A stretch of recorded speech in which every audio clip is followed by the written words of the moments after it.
parallèle à cette chaîne, Planète Vagabonde est un média en ligne qui propose une information 100% humaine et développe le sens critique par l'inspiration et l'exemplarité. En y adhérant pour 9 francs par mois, vous rejoignez la famille des esprits libres et curieux, vous apprenez à trier le vrai du faux dans une réalité holographique, à garder le cœur et le bon sens comme boussole. Sur Planète Vagabonde, chaque info est un petit caillou pour retrouver le chemin vers son cœur le plus grand.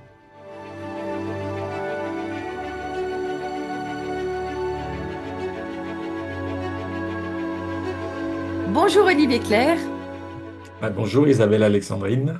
très contente de t'accueillir, toi l'ami et l'homme qui a dédié sa vie à ce chemin exigeant et libérateur qui est celui du pardon.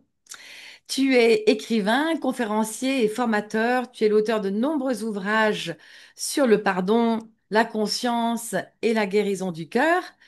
Tu es traducteur du célèbre Don Miguel Ruiz, qui t'a inspiré dans la création qui est la tienne de ces fameux cercles du pardon, une démarche transpersonnelle inspirée de la sagesse toltèque, présente aujourd'hui dans plus de 15 pays. Alors avec toi, Olivier, on va explorer aujourd'hui comment le pardon peut s'inviter dans les événements les plus inacceptables de notre actualité et comment il peut, envers et contre tout, réenchanter notre quotidien. Avec toi, on va voir comment, à partir d'exemples pratiques très concrets, on peut ensemble arriver à dépasser ces blocages et ces ressentiments. Tu vas également nous donner quelques clés. Voilà pour les présentations. Et puis maintenant, je plante mon petit décor. Dans un monde secoué par les guerres, les injustices criantes, les blessures collectives et les rancœurs personnelles, le mot pardon sonne parfois comme une provocation, voire même une trahison.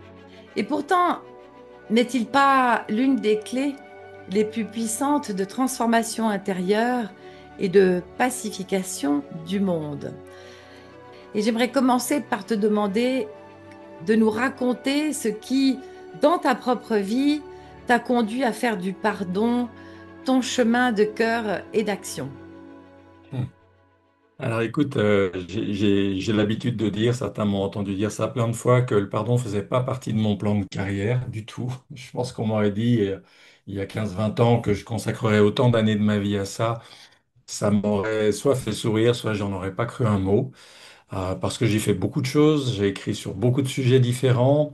Et il a vraiment fallu cette rencontre avec Miguel d'abord, donc au Mexique en 99. Une retraite de 15 jours. J'étais un participant parmi 17-18, je crois. Et puis il se trouve que il me fait vivre, en l'espace peut-être d'une demi-heure, une expérience de pardon complètement inédite, très loin de ce que je mettais moi derrière ce mot avec mon éducation catho, et qui change ma vie, enfin vraiment qui provoque quelque chose d'assez étonnant en moi. Mais j'ai toujours l'honnêteté de dire qu'il me faudra quand même 10 ans, 2009, pour me décider à raconter ça, parce que moi, le bon Suisse, au départ, parler de moi, de ma vie personnelle, je fais pas trop. Donc, dans mes bouquins, voilà, c'est pas tellement de moi que je parle, et donc faire cette démarche, c'était pas évident pour moi. Ce qui m'y a aidé d'ailleurs, petite parenthèse, c'est le livre d'Emmanuel Carrère, D'autres vies que la mienne.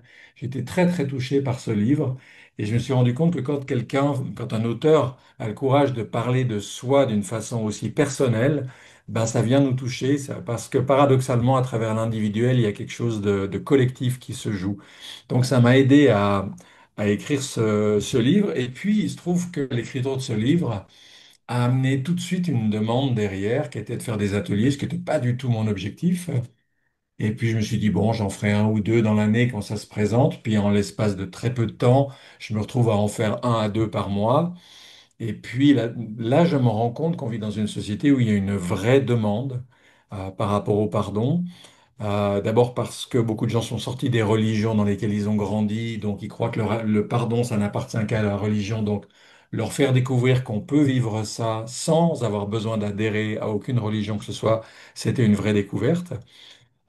Et donc, il y a un besoin, il y a un besoin de guérir le cœur. On verra que c'est la définition la plus simple que je donne du pardon. Et j'avais pas du tout imaginé que ce besoin était aussi grand. Donc, ça m'a amené à créer des cercles de pardon en me disant, bah, je vais condenser en 2, 3 heures ce que moi, d'habitude, je fais sur 2 jours, mais sans imaginer qu'au lieu qu'ils s'en créent une dizaine, une quinzaine, comme je souhaitais, eh bien, on a formé plus de 800 personnes en l'espace de 12 ans à animer des cercles comme ça, et ça s'est répandu un petit peu partout.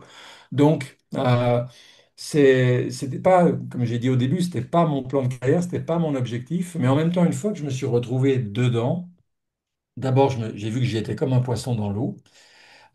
Et puis, je me suis rendu compte que je trouvais là quelque chose que j'avais cherché sans savoir que c'était ça.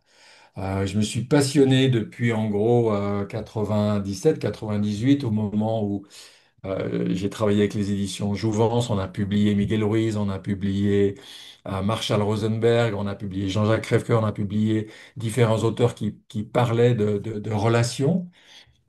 Et je me suis rendu compte que voilà, c'était ça qui me passionnait parce que je me disais, c'est là qu'on a le plus grand levier de transformation de ce qu'on vit, parce que tout ce qu'on vit est de l'ordre relationnel. Je me suis permise, avant cet entretien, de poser cette question à ChatGPT. Imagine que tu es un maître du pardon. Que dirais-tu à l'agresseur qui aurait violé ta fille? Et voilà ce qu'il m'a répondu. Et j'aimerais que tu commentes cette réponse. Ce que tu as fait est inqualifiable, dit la machine. Tu as brisé quelque chose de sacré, tu as blessé la chair de ma chair, tu as profané la confiance, l'innocence, la dignité. Rien, jamais, ne pourra effacer cela, et pourtant, je refuse que ta violence m'enchaîne à toi. Je ne te pardonne pas pour te libérer, je te pardonne pour ne pas être dévoré par ta haine. Je te rends ta responsabilité, elle t'appartient, mais moi, je choisis de ne pas porter ce fardeau avec toi. Qu'en penses-tu? Est-ce que tu donnes raison? Est-ce que tu partages cette réponse de la machine? Alors écoute, mon Dieu, il y aurait tant de choses à dire sur cette réponse. Je crois déjà la première, on va être très clair. Quand on parle d'IA, on parle d'intelligence artificielle, on ne parle pas d'émotion artificielle, on ne parle pas de cœur artificiel. La machine sait jongler, moi je l'utilise, je fais beaucoup d'expérimentations avec. Mais alors pour moi, il y a une chose qui est quand même bien claire, c'est que cette machine, si elle a accès à des connaissances incroyables, si elle peut les compiler, si elle peut faire avec nous des dialogues qui sont, je dirais, un peu à la mesure de ce qu'on lui propose, hein. C'est un peu une auberge espagnole. Quelqu'un a dit de la religion rend meilleurs les bonnes gens et pire les mauvaises gens. On pourrait dire la même chose de l'intelligence artificielle. C'est-à-dire que comment on l'utilise, comment on apprend à l'utiliser et à mettre les garde-fous va déterminer beaucoup de choses. Mais, alors pour moi, une chose est claire, c'est que je ne m'adresse pas à elle pour des choses qui relèvent de l'émotionnel, pour des choses qui relèvent du cœur, parce que tout simplement, c'est un registre qu'elle n'a pas. Donc, elle peut reproduire, compiler ce que d'autres ont dit, mais ça viendra pas de son cœur, parce que tout simplement, c'est pas là que ça se passe dans l'intelligence artificielle. Donc, je pense que c'est la première chose quand même vraiment à poser pour ceux et celles qui nous écoutent. Surtout que les dérives dans l'utilisation de l'IA sont considérables, où certains aujourd'hui la prennent pour Dieu et il se passe des choses complètement délirantes. Cela dit, si on prend juste le texte de sa réponse, il y a des choses intéressantes, mais j'ai l'impression qu'on prend un petit peu les choses à l'envers parce que déjà, la grande particularité, moi, de mon travail et de ce que m'a fait vivre Miguel au départ, c'est qu'il m'a pas appris à pardonner. Tu vois. Donc déjà, hop, là, ça coupe l'herbe sous les pieds. Lui, il m'a appris à demander pardon. Il m'a appris, je dirais, si je devais reformuler ça aujourd'hui, à me laisser traverser par le pardon. Est-ce que je peux décider de tomber amoureux? Non, ça dépend pas de moi. Comme disait Pascal, le cœur a ses raisons que la raison ne connaît pas, justement. Est-ce que je peux décider d'être vivant? Non, je me suis incarné, j'ai débarqué là sur cette planète. C'est pas mon choix, mais la décision de moi, Olivier Clerc. Et j'ai envie de dire la même chose. Est-ce que je peux décider? Est-ce que le pardon relève de la volonté? Je veux? Ben non, ça marche pas, on le sait tous. C'est pour ça que c'est difficile. Et pour moi, dans ce que je transmets avec les cercles de pardon, dans ce que je partage, une des grandes particularités, c'est ce que Minagol appelle le pardon inversé, c'est-à-dire en demandant pardon, on crée en nous les conditions, on crée une brèche, on crée une ouverture dans l'armure de notre ego qui fait que tout d'un coup, on peut être traversé par quelque chose. Et ça, c'est complètement différent. On en avait parlé avec Aruna Lipschitz. J'imagine que tu connais Aruna et sa voix de l'amoureux à Paris. Une femme remarquable. On partage beaucoup de références spirituelles communes. Et quand elle m'avait reçu, elle était un petit peu comme ça à dire, mais tu sais, moi, au fond, je crois pas qu'on peut pardonner, quoi. C'est quelque chose qui nous dépasse. Et je dis, ben, ça tombe bien parce que moi non plus. Je pense qu'il y a déjà une erreur de compréhension là-dedans. Moi, je crois qu'un pardon qui vient de l'humilité, humilité qui vient d'humus, la terre, qui a donné humain aussi, qui n'est pas un pardon de supériorité que je déverse avec magnanimité et mansuétude sur celui qui m'a fait du mal. C'est un pardon d'égal à égal et que je ne donne pas, mais par lequel je me laisse traverser, tu vois. Donc ça, c'est quelque chose par rapport à la partie de la réponse de ChatGPT où il dit je te pardonne, etc. Euh, voilà, c'est quelque chose où dans mon travail c'est différent. Et puis ce que peut pas concevoir ChatGPT ou ce qu'il peut éventuellement essayer de comprendre à travers les témoignages d'autres, c'est que le pardon c'est un chemin. Mm. C'est-à-dire que quand il vient de se passer quelque chose, euh, on est dans un état, on est dévasté. Moi, je fais toujours la comparaison entre la guérison du corps et la guérison du cœur parce que les deux fonctionnent pareil. Si on m'agresse dans la rue, on me fait, allez, on va dire, un grand coup de couteau dans le bras, c'est ouvert profondément les chairs, etc. Eh bien, ça va pas cicatriser en 2 jours. Il va falloir que j'aille à l'hôpital, il va falloir que j'aille me faire recoudre, et puis ça prendra X jours ou semaines pour guérir. Si j'ai un terrible accident de voiture et que je suis en 1000 morceaux, peut-être qu'il me faudra 2 ans pour remarcher, pour récupérer les fonctions, etc. Je vais pas me réveiller à l'hôpital, plâtré de la tête aux pieds, et me dire demain je remarche. Eh bien, si c'est dans le cœur que j'ai été blessé, il y a des petites blessures, vexations, humiliations qu'on peut arriver à gérer en l'espace de quelques heures, quelques jours. Mais il y a des deuils, il y a des drames, il y a des choses terribles comme ce que tu évoquais. Ça prendra 6 mois, ça prendra un an, ça prendra 2 ans. Et vouloir faire du pardon un devoir, quelque chose qu'on s'impose parce que la religion l'a dit, parce que telle tradition l'a dit, c'est un non-sens. C'est un chemin, et ce chemin, chacun le parcourra à la vitesse qui est la sienne. Par contre, ce qui est important, c'est de dire que au lieu de le parcourir tout seul, au lieu de devoir tout réinventer par soi-même, si on bénéficie de l'aide, des conseils d'autres gens qui ont parcouru ce chemin avant nous, si on a des outils, des méthodes, des pratiques, eh bien, on est comme la personne qui doit aller au sommet du Mont Blanc, 4800 mètres, mais elle a un guide. Elle a un guide de haute montagne qui est déjà allé là-bas des dizaines de fois, qui va l'accompagner, qui va respecter le niveau de forme, son âge, etc. Et puis ça se fera au rythme où c'est faisable pour elle.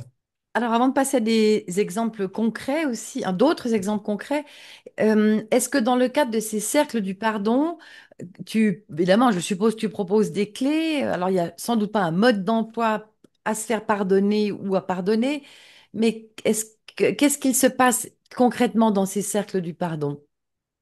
Alors, j'ai pris pour habitude de ne pas décrire ce qui se passe. Parce que Ah, si je commence à dire, voilà, si tu viens à un cercle de pardon, il va se passer ci, ça et ça, qu'est-ce que tu vas faire? Tu ok. vas le mentaliser. Tu vas l'imaginer et tu vas croire que ce que tu imagines, ça correspond à la réalité. C'est comme un gamin de 10 ans à qui tu racontes ce que c'est que la sexualité et qui va croire qu'il le sait, il ne le saura jamais tant qu'il n'a pas eu sa première relation sexuelle. Il y a des choses qu'on doit vivre avant de les intellectualiser. Miguel, il m'a rien expliqué du tout, Miguel Ruiz. Il m'a plongé dans un vécu sans aucune explication. Au Mhm. début, je comprenais pas le pourquoi du comment. Et c'est en le vivant, c'est en le faisant que tout d'un coup, quelque chose s'est ouvert pour moi. Et puis, c'est encore bien après que moi, j'ai pris le temps de mettre des mots là-dessus, de mettre du sens, de détailler, et puis d'en faire un livre, d'en faire des ateliers, d'en faire des cercles. Donc, ce que je peux simplement dire, c'est que le but d'un cercle de pardon, et moi, il m'arrive fréquemment d'en animer en 1h30 seulement, parce que je suis dans un congrès, dans un colloque, et que le timing est très serré. En moyenne, habituellement, c'est plutôt 2h30, 3 heures, on va dire. Mais le but, c'est de donner aux personnes qui viennent un vécu de première main de ce qui se passe quand tout d'un coup on est traversé par cette énergie du pardon.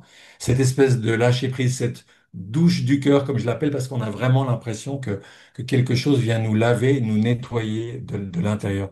Donc le premier et le but majeur d'un cercle de pardon, c'est de donner un vécu aux gens. Alors, il y a un atelier de 2 jours qui s'appelle le don du pardon, où on va plus loin, notamment au niveau théorique, au niveau explication. Mais au départ, je pense que le plus important, c'est pour les gens de vivre. Et pour beaucoup de gens, c'est une révélation parce qu'ils n'ont jamais rien vécu avant qu'il soit de cet ordre-là. Et puis que tout d'un coup, ils se rendent compte qu'il y a une porte là où ils n'imaginaient même pas qu'il en existait une. Et je pense qu'à une époque où on surmentalise tout, où on est bourré d'infos, où on lit sur tout, on croit avoir tout compris, je pense que revenir d'abord à l'expérience, d'abord au vécu, d'abord à quelque chose qui nous touche le corps, le cœur, et puis accessoirement, plus tard, la tête par la compréhension, c'est absolument essentiel. D'ailleurs, d'un point de vue initiatique, c'est comme ça que ça se passe. D'abord le vécu, après la compréhension. Nous, on a tout inversé, on veut d'abord comprendre, puis éventuellement, après, on fera. Voilà. Alors, merci beaucoup de préciser cela parce que ça me permet de rebondir avec un exemple personnel concret où le vécu m'a permis d'intégrer cette expérience du pardon. En 2000, enfin, mon papa a été pris en otage. Mon papa était ambassadeur de Suisse et il a été pris en otage en 1984 à Bogota, en Colombie, avec d'autres ambassadeurs par un groupe à l'époque de guerrilleros qui était un groupe M19. J'avais à l'époque 12 ans. Bon, c'est un moment compliqué dans la famille, évidemment. Heureusement, il a été libéré 2 mois plus tard. Et 10 ans ou 20, non, 30 ans plus tard, que dis-je, j'ai participé à la première marche mondiale pour la paix et la non-violence. J'ai traversé ces 76 pays en 3 mois, parcouru 150 000 kilomètres avec des marches de 15 kilomètres chaque jour, avec d'autres, qu'est-ce que je peux dire, idéalistes comme moi. Et puis, à la frontière entre la Colombie et l'Équateur, on me dit, Isabelle, sais-tu que le gouverneur de la province de Nariño, qui accueille la Marche mondiale pour la paix, est un ancien guerrilleros du groupe M19 et c'était le cerveau de la prise d'otage de ton papa. Je la fais courte, tu vois. Ouais, oui, Et oui, on me oui. dit, est-ce que tu veux le rencontrer? Et j'ai dit, bon, alors évidemment, je suis rentrée précisément dans ce processus que tu viens d'expliquer. Je me suis dit, bon, si je veux marcher pour la paix, c'est pas tout de sortir des jolies banderoles, peace and love, etc., de participer à des concerts pour la paix. C'est maintenant ce que je dois confronter cette adversaire, en tout cas, qui a été à l'origine d'une grosse souffrance personnelle et familiale. Et donc, j'ai dit, d'accord, je vais voir comment je vais réagir dans cette rencontre. Et on me présente un monsieur qui, en fait, n'avait rien du guerrier rose. Je m'attendais à voir un monsieur en treillis, Kalachnikov, et bref, grosse barbe, et tout poilu. Et non, c'est un monsieur très distingué, en complet veston, avec des petites montures à lunettes dorées, enfin, étonnant. Et là-dessus, on me le présente, enfin, je suis présentée à lui comme la fille d'un de ses anciens otages. Et finalement, au bout de quelques minutes, quand il a vu que j'étais bouleversée, eh bien, il m'a dit, écoutez, je vois combien vous avez été touché. Aujourd'hui, je suis devenu un homme de paix.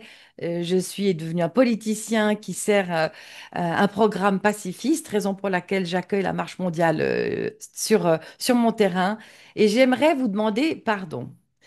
Alors là, le miracle a opéré. J'ai fondu en larmes, je l'ai pris dans mes bras et il s'est passé quelque chose d'extraordinaire. C'est qu'à cet instant-là, dans cette étreinte, il n'y avait plus de méchants, de gentils, de guerrieros, de victimes, de Colombiens, de Suissesses. Il n'y avait plus qu'une étreinte d'amour euh, qui avait pulvérisé les différences. Mhm. Et c'est vrai que depuis ce jour-là, je peux dire vraiment que j'ai incarné ce processus et la raison pour laquelle j'ai cœur à contribuer comme tu le fais, à en faire monnaie courante, si je puis dire. Et je te remercie d'être là pour en parler. Et revenons à toi. Merci de ton écoute. Alors, j'ai quand même juste faire un petit commentaire, c'est qu'il se trouve que c'est étonnant que ton histoire se passe en Colombie parce que j'ai été contacté par la Colombie où il existe une chose qui s'appelle la Fondation pour la réconciliation, avec quelqu'un à sa tête qui fait un travail extraordinaire. Aujourd'hui, cette fondation est présente dans une trentaine de pays d'Amérique centrale et d'Amérique du Sud. Et cet homme a entendu parler de mon travail et il m'a demandé si l'année prochaine, en 2026, je pourrais venir à leur grande réunion internationale qui se passera à Mexico. Et j'ai été regarder tout ce qu'ils font. Ils font des trucs de dingue. En Colombie, il y a un chœur de la réconciliation où il y a aussi bien d'anciens guérilleros que d'anciennes victimes qui chantent ensemble. Enfin, il y a une créativité, si tu veux, autour d'une volonté de réparation, de transformation du passé. Moi, c'est toujours des choses qui me touchent beaucoup. Desmond Tutu, l'archevêque Hmm, d'Afrique du Sud, qui hmm, travaille avec Nelson Mandela, a cette phrase sublime de concision. Il dit, sans le pardon, il n'y a pas d'avenir. Tu vois, c'est plus court que ça, tu peux pas. hmm. Voilà, c'est-à-dire qu'à un moment, si on n'arrive pas à réparer tout ce qui a été déchiré dans les familles, au niveau national, au niveau international, dans les milieux religieux, partout, si on n'arrive pas à réparer ça, quel avenir on a? C'est pour ça que je sais que c'est un mot que plein de gens m'ont dit, mais tu devrais laisser tomber ce truc-là, c'est un vieux truc des religions, c'est obsolète, c'est has-been, qu'est-ce que tu t'embêtes avec ça? Mets un autre mot. Et j'ai dit non, non, non, non, il y a besoin d'un pardon 2.0, il y a besoin de le redéfinir, il y a besoin de le recomprendre, mais rien ne remplace cette notion particulière. Et quand je te disais tout au début, pour moi, la définition la plus simple du pardon, c'est la guérison des blessures du cœur. On a tous le cœur meurtri. Certains très gravement parce qu'ils ont vécu des abus, des choses terribles dans la petite enfance, l'enfance, l'adolescence. D'autres, c'est plutôt une multitude d'humiliations, de vexations, de choses mais qui ont fini par faire des dégâts considérables. Et donc la question, c'est comment on guérit ça? Comment on ne passe pas sa vie entière avec des blessures qui continuent de sointer, qui continuent de faire mal et qui font que notre vie de couple, notre vie de travail, notre vie de voisin, notre vie de collègue au bureau est constamment affectée par des blessures passées qui ont jamais cicatrisé. Le média Planète Vagabonde soutient la liberté d'expression et la recherche de vérité par le décodage de plusieurs angles de lecture et la mise en lumière du meilleur de l'homme. Je vous propose un traitement holistique de l'actualité pour faire de l'information un bienfait pour le corps, l'âme et l'esprit. En adhérant à ce média, vous trouvez des informations qui vous aideront à traverser l'ombre pour embrasser la lumière. Alors rejoignez-moi pour 9 francs par mois et participez à la Relovution. Revenons à des exemples concrets face à l'horreur du génocide à Gaza, évidemment, ou à la guerre en Ukraine, ou aux civils en général broyés par des logiques de pouvoir. La question se pose, Olivier, est-ce qu'on peut tout pardonner et surtout, à qui revient-il de le faire? Comment ne pas trahir la mémoire des victimes en prônant le pardon? Comment pardonner sans cautionner? Qu'est-ce que tu dirais à ceux qui sont directement concernés par ces problématiques que j'ai évoquées? Alors d'abord, c'est la question que tu poses, elle est devenue le titre d'un de mes livres qui Ah, s'appelle Peut-on tout pardonner? Point d'interrogation, avec en sous-titre les 15 obstacles principaux au pardon et comment les surmonter. Alors dans les obstacles, il y a beaucoup, beaucoup d'incompréhension sur ce que le pardon est et n'est pas. Donc je ne suis pas étonné que les gens grimpent au rideau quand on leur parle de pardon, qu'ils parlent de trahison, que ça soit inaudible, parce que la compréhension qu'ils ont de ce que c'est leur donne raison par rapport à ça. Mais c'est pas ce pardon-là du tout que, que je transmets pour ma part. Euh, alors, évidemment, quand on prend des problématiques comme ça, hmm. c'est plein de choses. C'est pour ça qu'il faut commencer par redéfinir ce que c'est que le pardon. Quand je dis que c'est la guérison des blessures du cœur, ça veut dire j'ai pas envie de vivre dans la haine. Il y a déjà assez de pollution de l'air, il y a déjà assez de pollution psychique avec tous les sentiments, les pensées noires que tout le monde bazarde. Est-ce que j'ai envie de faire partie de la solution ou du problème? Est-ce que j'ai envie que ma tête et mon cœur participent à semer des choses malodorantes, néfastes dans le monde entier? C'est-à-dire que le matin, je lis le journal et on me dit qui il faut que je déteste aujourd'hui. Ah, puis alors j'ai bien raison de les détester parce que c'est des méchants, c'est des salauds, etc., etc. Euh, et ce faisant, si on pouvait voir dans l'invisible, si on était clairvoyant, qu'est-ce qu'on verrait qui sort de nous, de notre cœur, de nos pensées? On serait un peu choqué, je trouve. Et on se dirait, qu'est-ce que j'alimente avec ça? Qu'est-ce que je nourris avec ça? Le pardon, c'est retrouver l'unité du cœur, c'est de se dire, bien sûr qu'il y a des choses terribles qui se font dans le monde, et bien sûr que si on peut agir, il faut agir, mais on va agir comment? C'est ça la question, c'est comment? Est-ce qu'on va agir par haine? Est-ce qu'on va agir en étant porteur de tellement de guerres et de divisions et de colère et de choses que finalement, qu'est-ce qu'on va faire? On va faire exactement ce qu'on ne veut pas faire. C'est-à-dire, on va nourrir la division, on va nourrir les conflits. Et l'énergie qu'on véhicule va aller exactement à l'encontre de ce qu'on veut faire. Ou alors je fais ce travail de guérison du cœur. Et en réalité, petit à petit, j'atteins la paix intérieure. La paix intérieure qui me permet de ressentir de l'empathie et de la compassion pour tous ceux qui souffrent. La paix intérieure qui me permet d'avoir une pensée claire, lucide, et donc de proposer des choix qui sont de bons choix pour améliorer les choses. Je ne pense pas qu'un Gandhi et Mandela aient agi dans la haine. Je ne pense pas qu'aujourd'hui, une Amma, un Miguel Ruiz, d'autres êtres dont on va dire qu'ils ont un certain niveau de réalisation, prennent le journal le matin et qu'ils envoient de la haine dans le monde.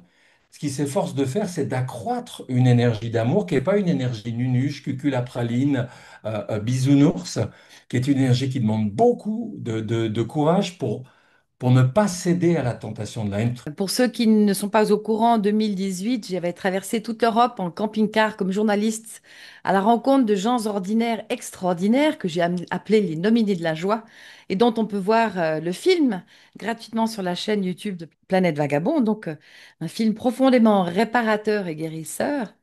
Et donc, au cours de cette traversée européenne, j'avais rencontré un monsieur, un Corse, qui, depuis 17 ans, était dans une colère épouvantable parce que, et on pouvait le comprendre évidemment, parce que sa femme et son bébé étaient morts à l'hôpital lors de l'accouchement de son épouse. Son épouse et son enfant étaient décédés pour des raisons médicales parce que le médecin n'avait pas jugé bon de se déplacer. Et je lui avais dit ceci, mais tu sais, pardonner, Paul, ce n'est pas cautionner, c'est retirer à l'autre tout pouvoir de nous faire encore du mal. Je te rappelle, après les attentats du Bataclan, il y a cet homme qui a écrit ce texte qui a été reproduit partout, qui est fini par devenir, je crois même, une pièce de théâtre qui s'appelle Vous n'aurez pas ma haine. Ah Lui, il ouais. parle pas de pardon. Mais c'était déjà cette idée-là de dire non, je ne vais pas jouer ce jeu-là. Je vais pas. Bien sûr, j'ai perdu ma femme, j'ai perdu la mère de mon enfant, mais je vais pas rentrer là-dedans. C'est-à-dire, j'utilise le choix que j'ai. C'est un choix difficile. Comme je disais tout à l'heure, c'est un chemin. Ce chemin, on va pas le parcourir en 3 jours. C'est pas vrai. Ça va demander du temps. Mais en même temps, j'ajoute toujours que depuis 15 ans que je suis dans cette aventure, le pardon m'a fait rencontrer les gens les plus incroyables. Il m'a fait rencontrer des alchimistes, des hommes et des femmes qui, face à l'innommable, ont transformé le plomb des pires épreuves en paillettes d'or distribuées à la ronde autour d'eux, tu vois. Et là, il y a une magie à l'œuvre. Et là, on se dit, waouh, on n'est pas condamné à haïr, on n'est pas condamné à souffrir, on n'est pas condamné à ne plus jamais connaître la joie, l'amour et à vivre dans la rancœur, le ressentiment, la dépression, la tristesse ou autre chose. Moi, c'est ça qui m'intéresse. C'est cette capacité de réparation. Une autre définition que je te donne du pardon, je dis la renaissance de l'amour. C'est la Mhm. résurrection de l'amour. L'amour, parfois, il est mort en nous parce qu'on a vécu quelque chose de tellement horrible. On se dit, mais plus jamais j'aimerais, c'est ça l'amour, c'est ça la vie, c'est ça l'incarnation, mais j'en veux plus. Et puis là, c'est la nuit noire de l'âme, là, c'est le désespoir. Et, et, et quand tout d'un coup, on ressort de l'autre côté du tunnel, que cet amour renaît de ses cendres, que la source qui était tarie coule à nouveau, ben là, il y a quelque chose pour moi qui est de l'ordre du miracle. Un de mes mentors spirituels avait une phrase qui surprend toujours un peu les gens, mais que j'aime beaucoup. Il disait à l'époque, moi je pardonne tout, mais je ne passe rien. Ah, pas mal, pas mal. Ça veut dire quoi? Je pardonne tout, ça veut dire quoi qu'on me fasse, je vais tout mettre en œuvre pour guérir mon cœur, pour retrouver mon unité, ma paix intérieure. Mais j'ai pas qu'un cœur, j'ai une tête. Et la tête, elle est là pour faire preuve de discernement et de dire ce qui a été fait là, c'est pas acceptable du tout. Et je ferai tout ce qui est nécessaire pour que vous soyez confrontés aux conséquences de vos actes, parce que nous vivons en société, dans une société, il y a des lois, et on ne peut pas laisser tout le monde commettre tout et n'importe quoi. Tu parlais de Gaza, tu parlais de situations terribles, individuelles ou collectives. Il y a une notion qui est la notion de justice. Il y a un temps, tu sais, tout le monde connaît aujourd'hui les étapes du deuil d'Elisabeth Kubler-Ross. Ouais, Bon, alors je les connais plus par cœur, le refus, le marchandage, la négociation, etc., jusqu'à arriver à l'acceptation. Dans le pardon, il y a des étapes. Et c'est clair que s'il y a pu avoir justice, s'il y a pu avoir exigence de réparation de ce qui peut être réparé, que ce soit une réparation symbolique ou matérielle ou financière, ça va aider. On ne peut pas demander à quelqu'un de commencer à faire œuvre de pardon dans une situation qui est en cours. C'est pas le moment. Quand mhm, tu es en train de te faire agresser, c'est pas le moment d'aller chercher le sparadrap et le mercurochrome. Il faut que l'agression soit arrêtée, que tu aies retrouvé une situation en sécurité pour pouvoir penser tes plaies et guérir les blessures du cœur aussi. Donc, il y a un moment où tout de suite vouloir brandir les grands mots de pardon, c'est insultant pour les gens. c'est ça. Eux, ils en sont simplement à vouloir sauver leur... Ils en sont à ce qu'on reconnaisse leur tort, ils en sont à ce que la justice, la loi, les règles internationales entrent en vigueur. Une fois que ça aura été fait, il y aura un moment où il va falloir se dire, bon, quelque chose a été complètement déchiré, est en pièces. Comment on va rapiécer ça? Et Mhm. tu vois, on a parlé de pardon, je viens de dire deux mots de la justice. Il y a un troisième élément. Pour moi, ces trois composantes doivent travailler ensemble. Le troisième élément, c'est la justice restaurative. Si je caricature très vite, la justice au départ, c'est pour le coupable, c'est pour celui qui a mal agi. Voilà. Pour les victimes, un procès peut être souvent un moment très douloureux à revivre. Le pardon au départ, c'est davantage pour les victimes, c'est pour leur permettre enfin d'avoir le cœur en paix et de ne pas traîner leur souffrance indéfiniment. Mais entre les deux, il y a un tissu social qui a été déchiré. Comment est-ce qu'on le répare? Ben, c'est ce que fait la justice restaurative aujourd'hui, notamment dans des prisons où on met face à face, sur une base de volontariat, des détenus et des personnes qui ont été victimes des mêmes actes. Ce n'est pas leur agresseur qui est en face d'eux, mais c'est quelqu'un qui a fait la même chose. Et il y a un reportage qui a été fait, un documentaire qui est sorti au cinéma l'année dernière. Comment ça s'appelle? Le titre Euh, m'échappe à l'instant. C'est Je ne c'est- voyais pas vos visages ou quelque chose comme ça. on, Non, on- il y a des documentaires, il y a des films sur la justice restaurative et on voit que là, il y a des choses magnifiques qui se font. Donc, tu vois, on parle de pardon, mais on ne peut pas parler de pardon sans parler de justice et sans parler au-delà du pardon de comment on répare. Parce que c'est bien joli de dire je te demande pardon, mais il y a eu des dégâts de faire. Comment est-ce qu'on répare? Comment est-ce qu'on reconstruit? Alors, dans les conflits familiaux, les divorces douloureux, les ruptures et les trahisons, pardonner, c'est souvent présenté comme une étape de guérison. Mais effectivement, Olivier, que répondre à ceux qui disent, mais j'y arrive pas, je peux pas oublier. Il faut leur répondre qu'il y a un chemin. Le mot que j'ai souvent derrière pardon, c'est le mot espoir. C'est-à-dire, et je donnais l'image tout à l'heure du Mont Blanc, est-ce que moi, Olivier Clerc, aujourd'hui, à l'âge que j'ai, je peux escalader le Mont Blanc demain? Il y Mhm. a assez peu de chances. Est-ce que je peux m'y préparer? Est-ce que si je m'entraîne régulièrement, peut-être avec l'aide d'un guide ou de quelqu'un, est-ce que dans 6 mois, 1 an, 2 ans, je peux y arriver? Oui, c'est possible. Tu as peut-être vu le film de ce jeune là, YouTuber Inoxtag. Ah euh, oui, Voilà, je ne sais plus combien il a mis, 1 an, 2 ans, enfin très peu de temps, 1 an, je crois, qui a pour grimpé faire sur l'Everest l'Everest, ouais, extraordinaire. alors qu'il passait 15 heures par jour devant son écran. Euh, donc, la même chose, c'est de se dire, est-ce que je peux pardonner demain? Non, c'est pas possible, je suis dévasté. Puis il y a en moi tellement d'émotions et tellement de colère et tellement de chagrin et tellement de tristesse. Faut pas me demander ça maintenant, c'est inentendable. Est-ce que je peux imaginer qu'un jour j'y serai? Peut-être, pas là maintenant. C'est comme quelqu'un qui vient de perdre son mari ou sa femme de 30 ou 40. Est-ce que demain, il va pouvoir de nouveau aimer? Non, il va peut-être lui falloir 2 ans pour vivre ce Mhm. deuil. Et un jour, tout d'un coup, paf, tu débouches sur autre chose. Mais de savoir, un, que ce chemin existe, deux, que d'autres l'ont vécu avec nous, trois, que on peut être aidé à l'arpenter, pas tout seul, pas tout réinventer, qu'il y a des clés extraordinaires. Nous, on a organisé, avec ma femme Annabelle, on a organisé les Journées du Pardon, d'abord 4 ans au Val de Consolation, et puis là, cette année, ça vient d'être repris par des gens qu'on a formés. On a eu chaque année une vingtaine d'intervenants qui chacun venait nous présenter un témoignage, un outil, une approche. Tu vois, c'était une sorte de grand banquet dégustation où chacun pouvait aller tester des approches, Mhm. des méthodes différentes et voir ce qui pouvait l'aider là, ici, maintenant. C'est de ça qu'on a besoin. Tu vois, si demain tu te blesses, si demain tu tombes malade, tu vas pas réinventer la médecine. Si tu devais réinventer la médecine, mais tu vas souffrir des années. Non, tu as des gens dont c'est le métier, donc tu vas chez ces gens. Eh bien, dans la guérison des blessures du cœur, moi, ce qui me touche, c'est de voir qu'il y a de plus en plus de gens qui font ça, y compris à l'université, Dr. Fred Luskin en Californie, à Stanford et d'autres. Voilà, on est en train de se rendre compte que cette guérison des blessures du cœur, c'est un des enjeux majeurs aujourd'hui, parce que quand tu lis les journaux, quand tu regardes les infos à la télé, tu n'entends parler que d'êtres humains qui n'arrivent pas à s'entendre et qui cultivent des rancunes et des rancœurs et du ressentiment et des haines, des C'est fois ça. depuis des générations. Et à un moment de se dire comment est-ce qu'on guérit ça? C'est bien d'aller sur Mars et dans l'espace, mais moi, il me semble quand même une priorité déjà Absolument. ici, maintenant, d'apprendre à vivre harmonieusement entre nous. C'est très apaisant ce que tu dis parce que ça permet de déculpabiliser, de ne pas arriver à pardonner et ma foi, de nous autoriser à se donner tout le temps nécessaire à l- à l- à la cicatrisation de la blessure de l'âme.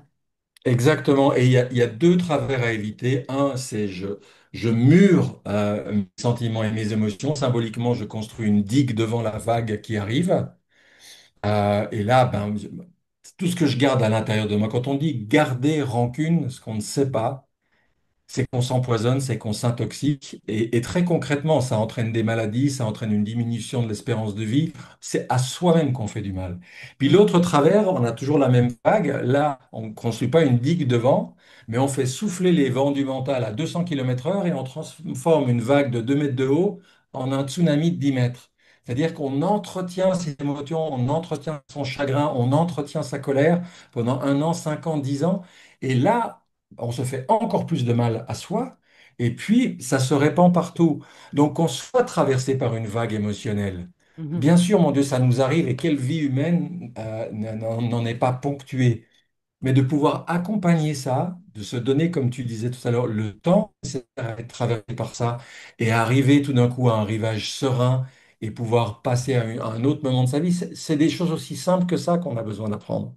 Et qu'est-ce que tu dis à quelqu'un qui ressasse un traumatisme, un ressentiment, qui ressasse justement, qui est tout le temps pris dans une spirale mentale? Alors, je ne sais pas s'il y a un discours générique qu'on peut dire à tout le monde. Ce qui est sûr, c'est que moi, ce que je dis beaucoup dans les ateliers, dans les formations, je dis en fait, on est souvent prisonnier de nos émotions, prisonnier de nos passés, prisonnier de notre histoire, sans savoir que la clé se trouve dans notre poche. Voilà. C'est une des choses que dit Fred Luskin, hein. J'ai publié l'année dernière sur ma chaîne YouTube une conférence qu'il a donnée.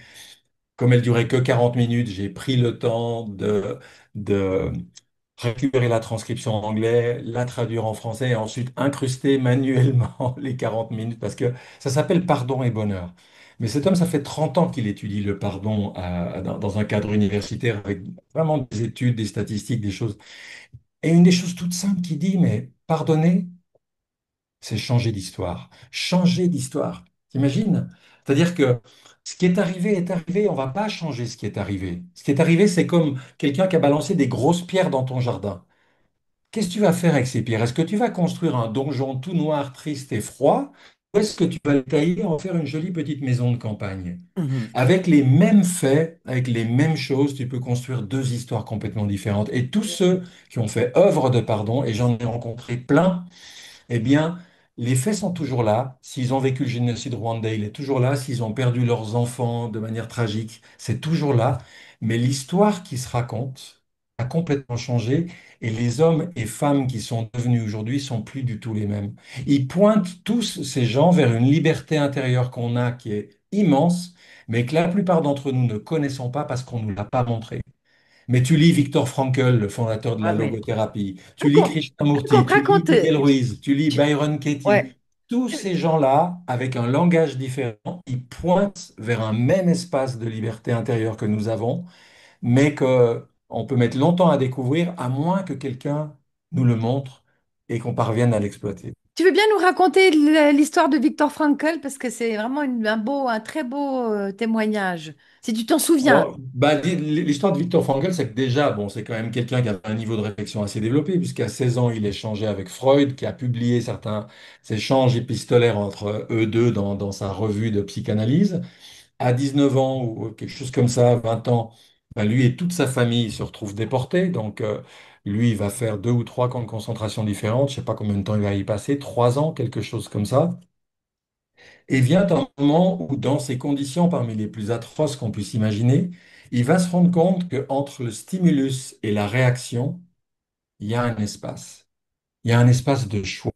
On n'est pas des machines. C'est pas je t'appuie là, tu te mets en colère, je t'appuie là, tu vas te vexer, je t'appuie là, tu vas pleurer. On a un espace de liberté. Et dans ce cadre épouvantable de vie qui est le sien, il découvre cet espace de liberté intérieure qui va changer sa façon de vivre son quotidien là-bas. Et quand il sort de camp de concentration, en 9 jours chrono, il écrit un livre qui devrait figurer au patrimoine mondial de l'UNESCO. Alors le titre est absolument navrant, pas sexy pour dessous. Un psychiatre en déportation témoigne. Waouh, super. Bon.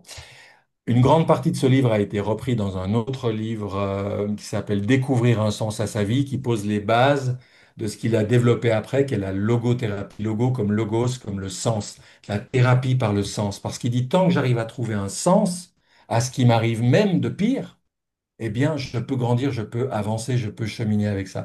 Et il va passer sa vie à enseigner ça. Il est beaucoup plus connu dans le monde anglo-saxon que dans la Mhm. francophonie, mais il a inspiré des centaines, des milliers de gens et d'auteurs qui citent Frankl partout.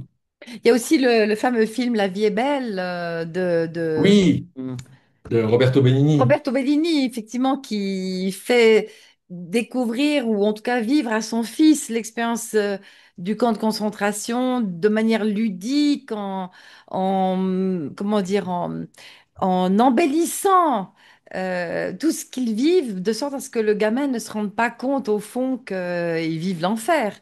Ouais, C'est extraordinaire, ça. C'est vraiment La vie est belle, nous vous le recommandons. ouais, ouais, oui, tout à fait. Olivier, est-ce que on peut pardonner sans jamais se réconcilier avec quelqu'un? Et Alors à ça, c'est une très bonne question. l'inverse, est-ce qu'on peut se réconcilier sans véritable pardon? Où se situe pour toi la ligne entre le pardon sincère et le déni émotionnel? Alors là, on va prendre les choses dans l'ordre. La première question, c'est une des choses, ça fait partie des premières choses dont je parle dans Peut-on tout pardonner quand je parle des obstacles au pardon. L'un de ces obstacles, c'est de croire que pardonner, c'est nécessairement se réconcilier. Or, il y a des gens où on n'a pas du tout envie de se réconcilier parce qu'ils nous ont fait des choses pas cool, qu'ils en ont jamais eu conscience, qu'ils n'ont jamais changé et qui seraient capables demain de nous refaire la même chose en pire. Il faudrait être complètement stupide pour aller se réconcilier avec quelqu'un comme ça. Alors, si je pense que pardonner, c'est se réconcilier, comme j'ai pas envie de me réconcilier, je vais pas faire ce chemin de pardon. Mais on peut tout à fait arriver à avoir le cœur en paix, c'est-à-dire j'en veux plus du tout à cette personne, mais par contre, je vais la laisser suivre son chemin, moi je vais suivre le mien. Peut-être qu'on se reverra dans 5 ans, 10 ans, peut-être qu'à un moment, elle mesurera ce qu'elle a fait, comment elle a fait, et qu'on pourra se retrouver. Mais aujourd'hui, les conditions ne sont pas là, parce que guérir mon cœur, je peux le faire tout seul. Je peux le faire avec d'autres personnes, comme si j'ai été agressé dans la rue, je peux aller me faire recoudre par un médecin, une infirmière, etc. Mais pour se réconcilier, il faut être deux. Et si moi j'ai fait la moitié du chemin, mais l'autre il n'est pas là, l'autre il n'est pas venu, l'autre il n'a pas changé, la réconciliation n'est pas possible. Et ça, c'est une clé énorme à dire aux gens. Vous pouvez atteindre la paix du cœur, vous pouvez avoir le cœur en paix, vous pouvez être bien et décider que pour l'instant, ben, les conditions ne sont pas là et que ça serait vous mettre en danger, ça serait vous exposer à Dieu sait quoi, de revoir et de vouloir renouer avec une personne qui n'a rien compris, qui n'a pas changé, qui n'a pas cheminé. Tu vois, j'ai bien aimé l'histoire que tu racontais avec ton papa, parce que c'est clair que tu racontes l'histoire idéale, l'histoire dont tout le monde rêve quand on a vécu quelque chose de très moche, c'est-à-dire qu'un jour quelqu'un vienne nous dire je te Ouais. demande pardon, qu'on puisse se tomber dans les bras. Voilà, il y a des très belles histoires comme ça. Mais il faut pas oublier que souvent c'est pas possible. Soit parce que la personne a déménagé et habite à l'autre bout de la planète, soit parce qu'elle a rien compris, elle a jamais su quel mal elle nous a fait, soit encore plus banalement parce qu'elle est morte et puis que jamais elle viendra toquer à notre porte pour dire je te demande pardon. Mais qu'est-ce que ça veut dire? Ça veut dire que dans ces cas-là, je peux pas guérir? Ça veut dire que ma guérison, elle dépend de l'autre? Mais c'est comme si on disait, j'ai été agressé dans la rue, tant que l'agresseur, il retourne pas chez lui et qu'il va pas chercher le mercurochrome, le sparadrap, du fil, une aiguille pour me recoudre, je vais pas guérir. Mais si c'était le cas, on serait tous mal en point. Mhm. Non. On peut guérir même si l'autre s'est enfui et qu'on le reverra jamais. Donc ça, c'est un message important, c'est de dire la guérison, elle est possible. On peut la faire seule pour les cas bénins. On peut se faire aider pour d'autres situations. Moi, je propose des cercles de pardon, mais il y a Ho'oponopono, il y a le pardon radical, il y a les 9 étapes du pardon, il y a l'holo énergétique du docteur Lascaux. Il y a plein de chemins, comme il existe l'allopathie, l'homéopathie, la phyto, l'aroma, l'ayurveda, la médecine chinoise, tu vois. Ouais. Et en même temps, est-ce qu'on peut se réconcilier sans véritable pardon? Ça, j'y crois pas. Moi Ça, non j'y plus. crois pas parce que il y a quelque chose qui sera purement formel. Euh, non, pour moi, c'est une réconciliation bidon. Ça veut dire qu'à la moindre occasion, la blessure va se rouvrir puisqu'elle a jamais cicatrisé. Alors, où est-ce que se situe pour toi cette ligne entre le pardon sincère et le déni émotionnel? Comment on peut savoir qu'on est dans le déni? Ah ben alors, disons, on va prendre la question dans l'autre sens. Comment on peut savoir qu'on a vraiment pardonné? C'est le jour où Oui. tu es capable de revoir la personne. Et puis, il n'y a plus rien qui bouge en dedans. En Mhm. dedans, c'est en paix. C'est OK. C'est pas tout d'un coup tout qui se rouvre et la douleur qui revient et l'émotion qui remonte, etc. Comment je sais que j'ai cicatrisé? Eh bien, le jour où justement il reste plus qu'une cicatrice, je peux appuyer dessus, je peux appuyer partout, ça fait plus mal. Alors, il reste la cicatrice et la cicatrice, je vais dire, c'est le souvenir. Pardonner, c'est pas oublier. C'est faire en sorte que le souvenir n'ait plus de charge émotionnelle. Mais c'est pas oublier. Malheureusement, en anglais, c'est forgive, forget. Alors on croit que parce que les deux mots sonnent un peu pareil, ils Mhm. doivent aller ensemble, mais pas du tout. Heureusement que je garde en tête les leçons que la vie m'a apprises. Mais c'est juste un souvenir, c'est juste une cicatrice. Elle fait pas mal, c'est totalement guéri, c'est ressoudé, tout est en ordre, mais il reste une trace qui me rappelle que il s'est passé quelque chose. Est-ce que tu as une pratique simple à proposer à des personnes blessées ou en colère? Oui, bah écoute, tu sais, quand j'ai écrit mon livre au départ, Le don du pardon, en 2009, j'ai aucune intention d'animer des ateliers, de créer des cercles, quoi que ce soit. J'ai juste envie de proposer aux gens un yoga du cœur, quelque chose de tout simple qu'elles peuvent faire chez elles, tranquillement. Moi, j'ai fait ça le soir pendant des années. Ça peut se faire à tout moment, mais le soir, c'est bien voilà, terminer la journée dans la paix du cœur. Et puis, puisque on va pas jouer simplement le marketing, euh, si vous allez sur ma chaîne YouTube, il y a Tu une peux, c'est tout à vidéo fait normal. il y a une vidéo où je raconte ces 4 étapes que m'a Ok. fait vivre Miguel. La vidéo dure 15 minutes, 20 à tout casser. C'est ce processus-là qui est d'une simplicité confondante, mais qui, pratiqué régulièrement, nous permet de faire cette douche du cœur. Et j'aime bien l'idée de douche parce que tu prends pas une douche le 1er janvier en disant ça y est, c'est bon pour 2025, c'est fait. C'est régulièrement que parce qu'on bouge, parce qu'on travaille, parce qu'il y a de la poussière, parce qu'on transpire, on va en reprendre des douches.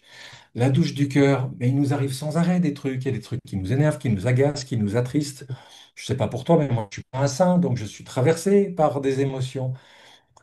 Une douche du cœur de temps en temps, c'est waouh. Et ça y est, c'est dissous, ça y est, je peux partir, je peux continuer d'avancer. Je porte pas en moi toutes ces émotions, tous ces non-dits qui finissent par se cristalliser.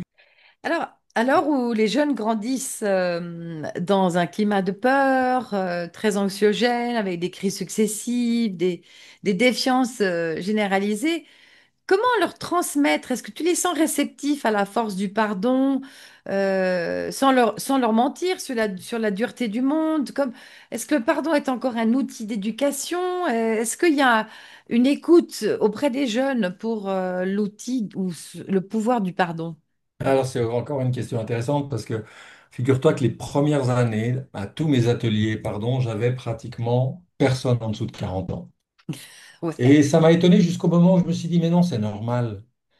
Euh, c'est quand on a fait un certain chemin dans Mhm. la vie que tout d'un coup on se retourne et puis qu'on regarde les dommages Mhm. collatéraux. Puis on se dit, oups, il y a peut-être quelques réparations à faire ici et là. Maintenant, j'ai plus de gens, on va dire, entre 30 et 40 ans, mais très peu en dessous de 30 ans. Je pense qu'il y a un temps pour se construire, il y a un temps pour se réaliser, il y a un temps pour trouver un travail, il y a un temps pour faire sa place dans la société avec une énergie, j'allais dire, de création constructive, un truc de feu, etc. Puis il y a un temps pour se poser, pour regarder, pour voir le trajet qui a été fait, et puis pour se dire, ben oui, peut-être que ça n'a pas été rose, peut-être qu'il y a des choses qui mériteraient voilà, il y a quelques trous dans la route, il y a quelques beaux nids de poules, il serait temps de s'en occuper, Mhm. mais ça va rarement très tôt. Par contre, ce qui peut venir beaucoup plus tôt, parce que moi je m'intéresse à tout ce qui est éducation du cœur, tu vois, parce que ça n'existe pas à l'école, faut dire les choses clairement. C'est la tête, la tête, la tête, 2 heures d'éducation physique, que dalle pour l'émotionnel et le relationnel. Malheureusement, c'est probablement ce qu'il y a de plus important dans nos vies. Mais ça, on peut l'apprendre.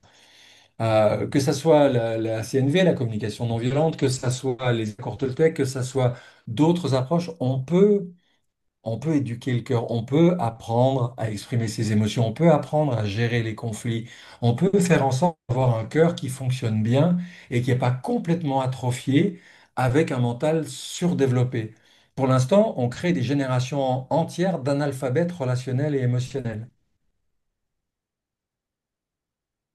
Ouais.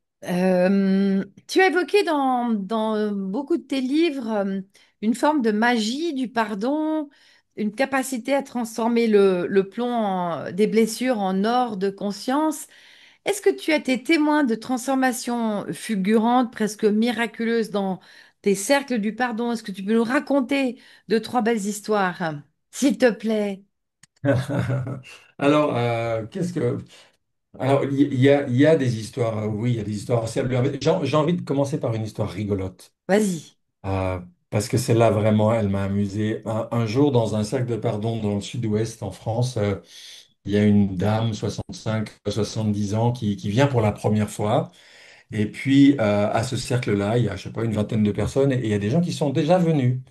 Et dans le tour de parole initial, il y a une dame qui prend la parole, elle dit, c'est vraiment incroyable parce que depuis le mois dernier où j'ai fait mon premier cercle, ben, dans les 30 jours qu'on suivi, là, je compte pas le nombre de personnes qui, ne sachant pas du tout que j'avais fait un cercle de pardon, ne sachant pas que je travaillais là-dessus, m'ont téléphoné et m'ont dit, écoute, je te demande pardon, je suis désolé pour ce qui s'est passé entre nous à tel moment, tel moment. Alors la petite dame qui est là, puis qui entend ça, elle se dit, ah, c'est comme ça que ça se passe. Et donc le soir, quand elle rentre chez elle, elle fait la liste méthodiquement de tous les gens qui doivent venir s'excuser et lui demander pardon. Et puis, elle revient un mois après, et puis de nouveau le tour de parole initial, là, elle dit à l'animatrice, elle dit, alors écoutez, votre truc, ça marche pas du tout. Hein, ah bon, dit l'animatrice, elle dit, ben non, parce que moi j'avais fait la liste, hein, et personne n'a appelé, personne s'est excusé, rien du tout. Et puis elle ajoute presque comme de façon secondaire et insignifiante, puis elle dit, puis alors, en plus, il faut que je vous dise, hein, je suis crevé parce que hier soir, figurez-vous que je suis allé danser 3 heures d'affilée. Ça faisait au moins 10 ans que ça ne m'était pas arrivé parce que j'avais tellement de douleurs articulaires que je ne pouvais plus danser alors que j'adore ça. Et là, depuis quelques semaines, ça va super bien. Waouh! Ah, Et c'est joli! j'adore cette histoire parce que Ah, waouh! elle est tellement fixée sur un truc qu'elle voulait avoir qu'elle n'a pas vu ce qu'elle a vraiment reçu. Et des Ouais. gens qui m'ont fait part de transformations physiques Mhm. euh, profondes. Alors, j'en parle pas dans mes livres parce que je veux pas vendre une baguette d'Harry Potter aux gens en disant Ouais, ouais. si vous travaillez sur le pardon, vous allez tout régler. Mais la vérité, c'est que le cœur, là, il est entre la tête et les mains. Il est entre la pensée et l'action. C'est la courroie de transmission entre les deux. Donc, si mon cœur est malade, si mon cœur va pas bien, bah, t'imagines le genre de pensée que je vais avoir. Je vais avoir le petit vélo dans la tête, je vais ressasser les mêmes trucs indéfiniment. Pensée positive et cœur qui va pas bien, ça ne marche pas. Et puis, tout ce que je vais faire avec mes mains, mon corps, ma santé, tout va être teinté par ce cœur qui est malade.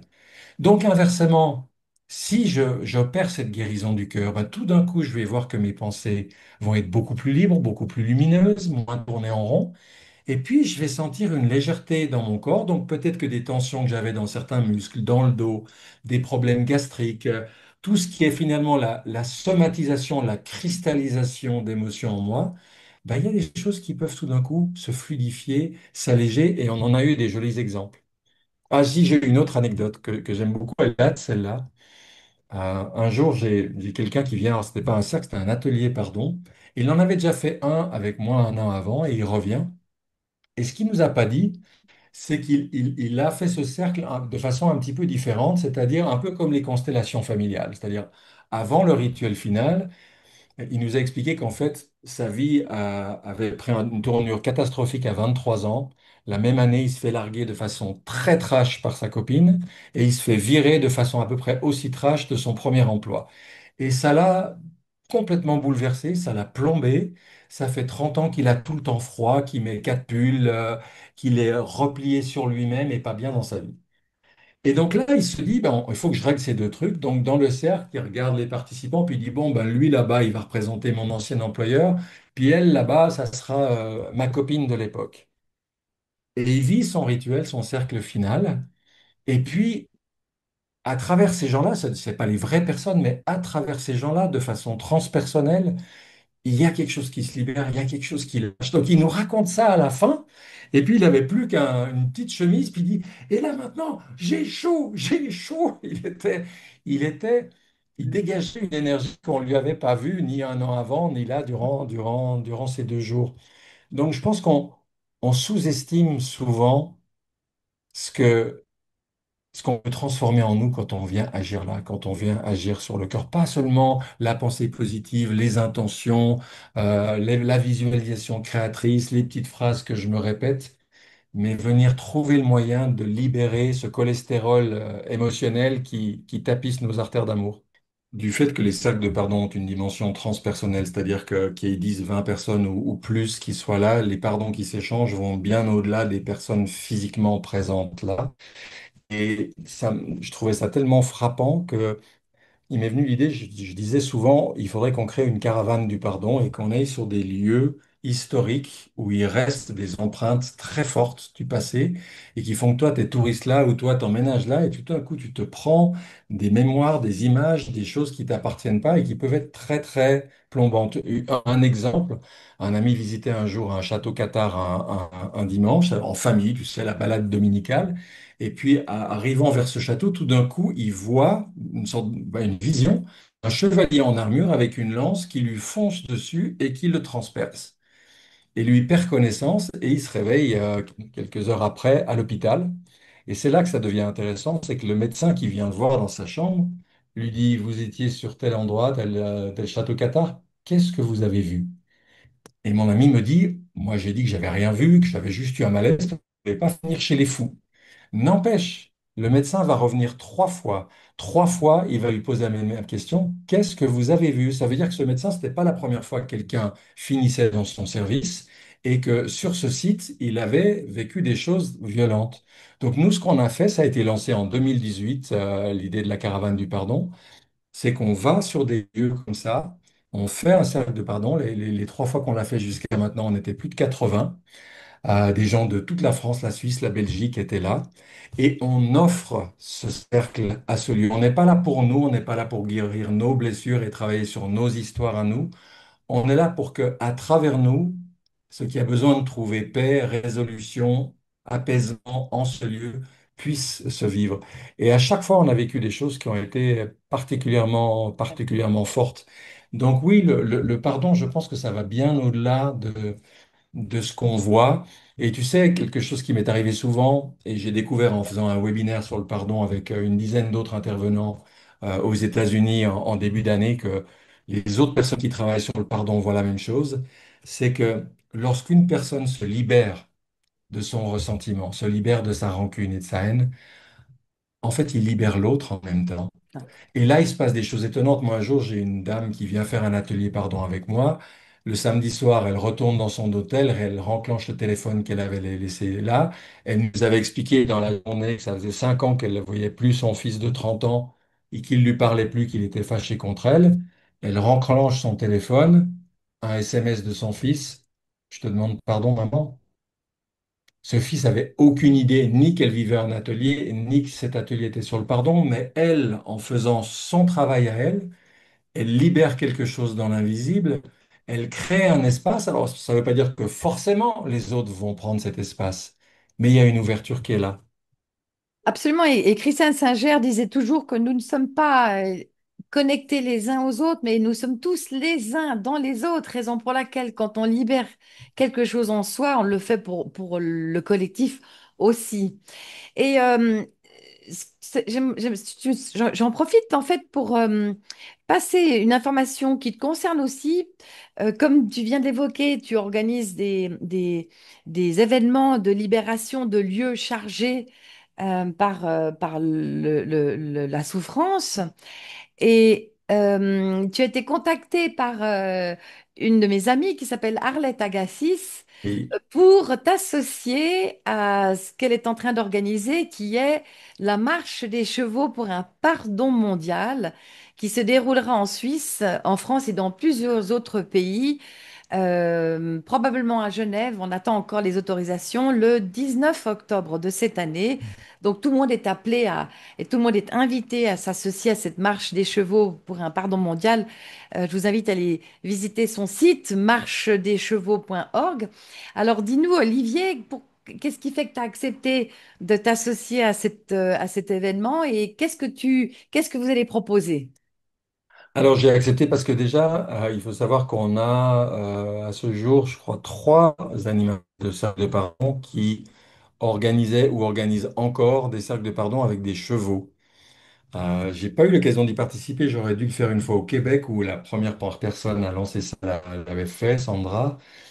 Mais j'en ai eu des retours, j'ai eu des photos, j'ai eu beaucoup de partages sur ça, donc c'est assez étonnant si tu veux d'avoir en milieu extérieur des chevaux, des humains, et que les différentes étapes du processus sont faites à la fois avec les uns et les autres, et les chevaux ont des comportements qui sont vraiment troublants, interpellants au milieu des personnes présentes. Donc, au départ, c'est déjà une animatrice en France qui fait des cercles de pardon avec des chevaux, qui tout de suite a rebondi sur la proposition d'Arlette. Et puis moi, ça me semblait s'inscrire totalement dans ce que nous faisons. L'association Pardon International qu'on a créée avec Annabelle et avec deux autres personnes il y a 10 ans, on a fêté les 10 ans le mois dernier. Dans ces statuts, il est marqué que nous sommes là pour favoriser l'étude et la pratique du pardon de manière générique. Et ensuite, et le développement des cercles de pardon. Mais d'abord, je voulais mettre le pardon. C'est comme si je disais, on est là pour favoriser la santé avant de détailler quelle médecine particulière. Parce que pour moi, la guérison du cœur, elle est importante, quel que soit l'outil qui est mis en œuvre. Donc, des gens qui travaillent dans ce registre-là, comme je te citais ce Léonel en Colombie, comme il y en a d'autres, Fred Luskin aux États-Unis, Marina Contacuzzino avec le Forgiveness Project à Londres, qui fait un boulot génial, ben, ça m'intéresse et je trouve que si on peut faire des choses ensemble, si on peut œuvrer ensemble avec nos différences, avec nos complémentarités, eh bien, c'est tout bénef, comme on dit. D'ailleurs, je rappelle les raisons pour lesquelles ou qu'est-ce qui a inspiré l'organisation de cette marche mondiale pour les chevaux par Arlette. Arlette a perdu sa fille il y a quelques mois qui s'est suicidée euh, après une agression.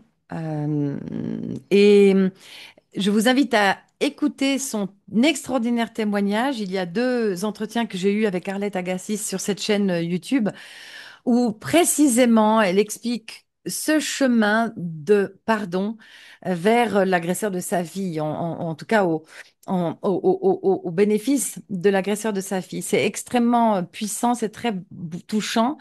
Et sa manière d'incarner ou d'ancrer ce pardon de manière très concrète, c'est à travers l'organisation de cette marche des chevaux pour un pardon mondial. Donc, encore merci Arlette de ton courage et de faire de ta souffrance un tremplin pour une libération collective. Dernière ou avant-dernière question, cher Olivier, si tu pouvais inviter un criminel de guerre, un chef d'entreprise pervers narcissique ou un parent violent dans un cercle de pardon, qu'est-ce que tu lui dirais? Alors écoute, je ne crois pas que je lui dirais quelque chose. Parce que l'idée pour moi, c'est pas de dire, c'est pas d'expliquer, c'est pas de raconter. Encore une fois, c'est de permettre de vivre quelque chose. On l'a su après coup, dans un cercle de pardon géant qu'on avait animé à l'époque au Val de Consolation, 200 personnes. On a su après coup que dans les personnes qui étaient présentes, il y avait un, un ex-abuseur sexuel et qui s'est retrouvé à un moment en face d'une personne qui, elle, avait été abusée. Et il y a des réparations, il y a des choses qui sont extrêmement touchantes. Je pense que, encore une fois, il y a des choses qu'il faut vivre et il faut être touché. Tu racontais ce qui s'est passé avec toi et ce guerrieros en Colombie. Moi, j'ai lu c'est plus des dizaines, c'est des centaines de témoignages de choses qui se passent. Si tu vas sur le site du Forgiveness Project à Londres, tu as plus d'une centaine d'histoires. Et ce qu'il y a de beau, c'est qu'il y a tous les âges, il y a tous les pays, il y a toutes les religions, il y a vraiment un très très large éventail. Le seul point commun, c'est que ce sont tous des gens qui ont vécu des choses qu'on ne souhaite pas à son pire ennemi, mais qui ont fait un chemin de transformation, de guérison, de réparation, et souvent qui impliquait l'agresseur. Et moi, je suis peut-être un idéaliste dans le fond. Mais je ne suis pas le seul, hein. Tu sais qu'un des auteurs que j'adore, c'est Charles Eisenstein, qui a écrit ce livre que j'ai fait publier chez Jouvence, qui s'appelle Notre cœur sait qu'un monde plus beau est possible. J'aime bien quand Charles, qui est un avocat de l'Advaita, de la non-dualité, dit évitons d'aliéner les autres, évitons d'en faire des rebuts d'humanité, des gens qui sont pas vraiment comme nous. Euh, Reconnaissons que ce qu'ils ont fait, ce qu'ils ont agi, même de plus odieux, même de plus laid, etc., ça fait partie de notre humanité commune. Et, et comme tu le dis, ce qu'il y a d'incroyable, c'est quand des gens arrivent à surmonter tous ces obstacles qu'il y a au niveau de l'émotion, au niveau de la souffrance, etc., et à contacter l'autre. Je vais te donner un exemple tout bête. Il y a en Suisse, à Caux, hein, tu connais Initiative et Changement, qui s'appelle autrefois le réarmement moral. Ils ont contribué à publier et diffuser un documentaire que j'ai montré des dizaines de fois, qui s'appelle Beyond Forgiving, au-delà du pardon. C'est l'histoire de Jean Foury en Afrique du Sud, dont la fille à 23 ans a été tuée par un commando dans une taverne estudiantine. Et, et ce film raconte le moment où elle va rencontrer l'homme qui a commandité cet attentat Mm. et le chemin qu'ils vont faire ensemble et comment ils vont se retrouver un jour à parcourir le monde ensemble, elle et lui, dans je ne sais combien de pays d'Afrique du Sud, en Israël, aux États-Unis, ici en France et ailleurs, à propager un message de paix et de pardon. Mais des exemples comme ça, c'est Mm. là, tu retrouves foi en la plus belle dimension de l'humain. Alors, c'est un chemin. Jean Fourré, elle n'a pas fait ce chemin en 2 jours. Mais quand on voit où conduit ce chemin, eh bien, comme je disais tout à l'heure, c'est porteur d'espoir. Comment est-ce que tu expliques cet Alors, il y affaissement a- de la qualité du partage de l'information auprès du grand public? D'abord, Yves-Alexandre Talman, que tu connais peut-être, qui habite Fribourg, Oui. qui a publié de nombreux livres, notamment Au diable, la culpabilité. On était ensemble sur une table ronde au Québec il y a quelques années, et il disait une chose très intéressante, c'est que lui, il aime bien les statistiques. C'est des tas de choses qu'on raconte qui n'ont aucune base réelle. Mhm. Et tu fais lire un journal à 100 personnes, et puis tu leur demandes à la fin quelles infos elles ont retenues, même si le journal contient 50% d'infos neutres ou positives et 50% d'informations négatives, ils auront essentiellement retenu les négatives. Tu vois? Donc, c'est pas forcément que le journal ne contient que ça, mais que notre cerveau va chercher ça. Et pourquoi il va chercher ça? La réponse, elle est chez Fred Levine dans la conférence de je te parlais tout à l'heure, qui est sur ma chaîne YouTube, Pardon et bonheur, Fred Loskin, où il explique que notre cerveau fait beaucoup plus attention à ce qui est négatif qu'à ce qui est positif parce qu'il est tout le temps en train de s'assurer qu'on va survivre. Donc tout ce qui est dangereux, tout ce qui met en péril notre survie est 2 fois plus important pour lui que ce qui est positif. Moralité, Fred Loskin dit, pratiquez sans cesse la gratitude, l'attention, la reconnaissance, parce qu'il vous en faut 2 fois plus que d'événements déplaisants. Si vous avez la même dose d'événements déplaisants et positifs dans votre vie, vous aurez l'impression que votre vie, elle est complètement nulle et catastrophique. Donc, il nous faut développer l'attention. Notre cerveau n'est pas fait pour ça. C'est une pratique, c'est un yoga, c'est une méditation consciente de se dire, je vais prêter plus d'attention à ce qui est beau, à ce qui est lumineux, au fait que je suis en santé, au fait que j'ai un travail ou que je touche des allocations chômage, au fait que... Et tu vois, si on ne fait pas l'effort de notre... les circuits cérébraux de base nous orientent davantage vers le négatif, vers le danger, vers ce qui menace potentiellement notre survie individuelle ou collective. Donc, d'un côté, il faut faire ce que tu fais, c'est-à-dire proposer de nouvelles informations, mais d'un autre côté, il faut aussi favoriser une éducation, c'est-à-dire le fait de se conditionner soi-même à aller regarder ça, parce que c'est là sous nos yeux, mais que si on n'y fait pas attention, on ne le voit pas. Tu sais, il y a un proverbe que j'aime beaucoup en Inde qui dit, dans une assemblée de saints, un pickpocket ne voit que leur poche. En d'autres termes, mesdames et messieurs, redoublons de gratitude pour compenser un travers naturel que nous portons en nous et que nous pouvons sublimer par ce regard de gratitude posé sur des toutes petites choses au quotidien. Alors là, on se rejoint complètement, Olivier, on se rejoint complètement. Oui, ça me fait avoir une pensée affectueuse pour un grand ami qu'on a perdu, toi et moi, qui était pris Pierre À Pierre Pradon. Prader-Avant. Parce que si quelqu'un faisait vraiment le culte du positif envers et contre tout, c'était bien lui. Alors, on va peut-être conclure justement par notre ami Pierre Pradervant, qui a consacré une grande partie de sa vie à partager ce qu'il appelait l'art de bénir, qui n'a rien à voir Ouais. avec des bénédictions catholiques, encore une fois. Est-ce que tu veux un petit peu commenter cet art de bénir? Parce que je pense qu'on peut conclure là-dessus, puisque voilà un petit truc ou un remède très simple qu'on peut pratiquer tous les jours. Oui, alors c'est marrant parce que je l'ai cité plusieurs fois, au moins dans deux de mes livres, notamment dans mon livre J'arrête de, entre parenthèses, me juger, j'arrête de me juger, j'arrête de juger les autres. Il y a sur les 21 jours, il y a un jour qui est consacré à la bénédiction. Alors effectivement, au départ, c'est un mot qui pour beaucoup de gens évoque quelque chose de religieux. Moi, j'aime bien revenir à l'étymologie, bénédiction, hein, on pourrait dire très simplement dire du bien. La bénédiction, c'est le contraire de la malédiction. C'est le contraire de médire, de maudire, c'est-à-dire de souhaiter le mal d'autrui. La bénédiction, c'est souhaiter le meilleur pour l'autre, c'est attirer quelque part sur l'autre par nos pensées, nos prières, nos intentions le meilleur. Et Pierre, il le faisait en passant devant un hôpital, il bénissait tous les malades, en passant devant une prison, il bénissait tous les détenus. Quand il voyait un couple se disputer à une terrasse de café, il les bénissait et il cite plein d'exemples aussi d'une magie de la bénédiction qui est parfois visible. Mais en tout cas, moi je disais, quand j'en parlais, je disais, faites l'expérience. Passez une journée du matin au soir à bénir tout et tout le monde, y compris ce qui ne va pas, et observez dans quel état vous êtes à la fin de la journée par rapport au fait de passer la même journée à râler, à rouspéter, voilà. Moi, j'adore le côté pratique, j'adore l'expérientiel. Et franchement, l'art de bénir, en plus, bon, c'est venu entrer en résonance avec des pratiques que j'ai dans ma propre vie spirituelle, mais je trouve que c'est quelque chose de merveilleux qu'on peut faire aussi bien dans la nature, dans la montagne, au bord de la mer, dans des lieux publics, partout. Et ça nous met, je trouve, dans de très jolies dispositions intérieures. Pour moi, la bénédiction est tout sauf quelque chose qui appartiendrait qu'à une certaine élite religieuse, etc. Voilà. Nous sommes tous fils et filles de Dieu, comme le dit Marianne Williamson dans son fameux texte, hein.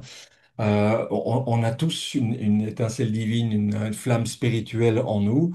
Et puis j'ai envie de dire, pour joindre deux choses que j'aime beaucoup, qui est la bénédiction, c'est une façon très simple d'avoir aussi une parole impeccable, hein, voilà. Tu vois, au lieu de dire Absolument. n'importe quoi, ben, d'envoyer des bénédictions à droite et à gauche. En tout cas, moi je dis souvent aux gens, amusez-vous avec ces outils, jouez avec, essayez-le pendant une journée, voyez ce que ça vous fait. Est-ce que ça vous fait du bien? Est-ce que ça fait du bien aux autres?